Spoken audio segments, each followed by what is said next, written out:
This video will highlight Ontario's accessible hiring requirements, practices, and provide some practical tips for employers to ensure their hiring process is accessible to all Ontario citizens.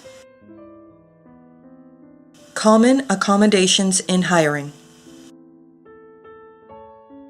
So some common accommodations in hiring might be if the challenge for the individual is stamina, you could provide a break during a longer interview. You could, if an interview occurs during certain times, ask if they would like them earlier or maybe later in the day. You could also, if the hiring process is in multiple parts or you have multiple stages to that hiring process, you could consider holding it over 2 days. If the challenge for the individual is perhaps concentration, you could pick a quiet room for the interview, right? So something that's out of the way. You could choose somewhere with natural light. You could provide written questions in advance. You could also allow some more time for the interview to occur if that's going to be a concern.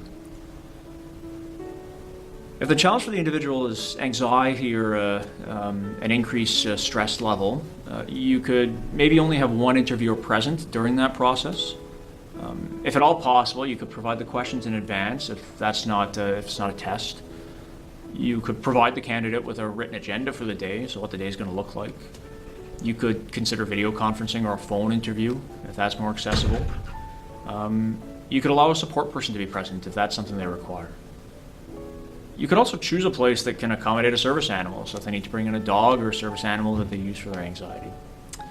If the challenge for the individual is perhaps outbursts or compulsions associated with a disability or mental health concern, then it'd be good to ensure the interviewer is aware that these might occur.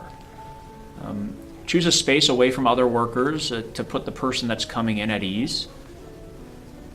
You could kind of think of it, ask ahead of time if they have certain triggers that might result in a compulsion or a tic, right? So i.e. door handles or certain scents that might be in the office.